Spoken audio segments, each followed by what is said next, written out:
আমি স্ট্রবেরি চাষ শুরু করি 2022 সালে পরীক্ষামূলকভাবে। পরবর্তীতে এই স্ট্রবেরিটা পরীক্ষামূলকভাবে রেজাল্ট পাওয়ার পর তারপর আমি অল্প পরিসরে বাণিজ্যিক আকারে করি। তারপর ব্যাপক পরিসরে করি। এবছর তার থেকেও বেশি পরিমাণে করেছি।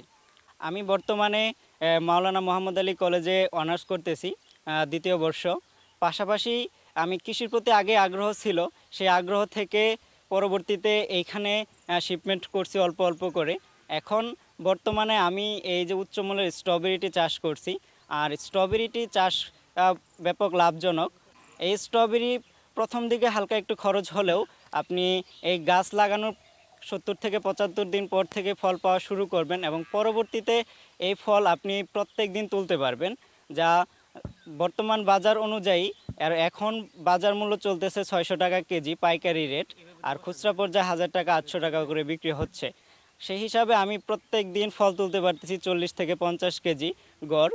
আর আমি প্রত্যেক দিন 20 থেকে 25 হাজার টাকার মতো ফল বিক্রি করতেছি। আমি শুরুর দিকে গাছ লাগিয়েছিলাম পরীক্ষামূলকভাবে, একজন ভাইয়ের কাছ থেকে গাছ নিয়ে আসছিলাম 100 পিস। পরবর্তীতে এখন বর্তমানে আমার প্রজেক্টে রানিং গাছ আছে 10,000-এর মতো।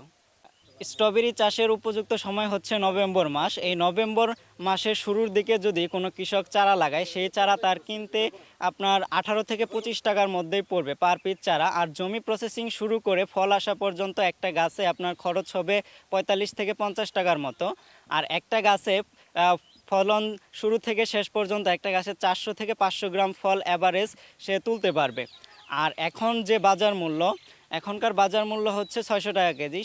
সেই অনুযায়ী 400 গ্রাম ফলের দাম হচ্ছে বর্তমানে 250 টাকার মতো। আপনি 50 টাকা ইনভেস্ট করে আপনি যদি 250 টাকার ফল বিক্রি করতে পারেন, সেই ক্ষেত্রে এই ফসলের মতো লাভজনক অন্য কোনো ফসল নাই আমি মনে করি। আসলে শুরুর দিকে আমার এলাকার মানুষ, আমাদের ফ্যামিলিটা আসলে এডুকেটেড ফ্যামিলি, সেই ক্ষেত্রে এইদিকে কৃষির দিকে আসাটা সবাই হাস্যকর মনে করছিল, আমাকে পাগলও বলছে প্রথমে।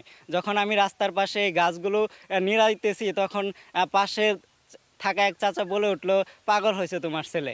আব্বারও অনেক মন খারাপ হয়েছিল। পরবর্তীতে যখন এই ফসল থেকে ভালো ফলন পাইলাম, তারপরে যখন ভালো একটা মুনাফা অর্জন করতে পারলাম, তখন আমার আব্বা আমাকে ব্যাপকভাবে সহযোগিতা করতেছে।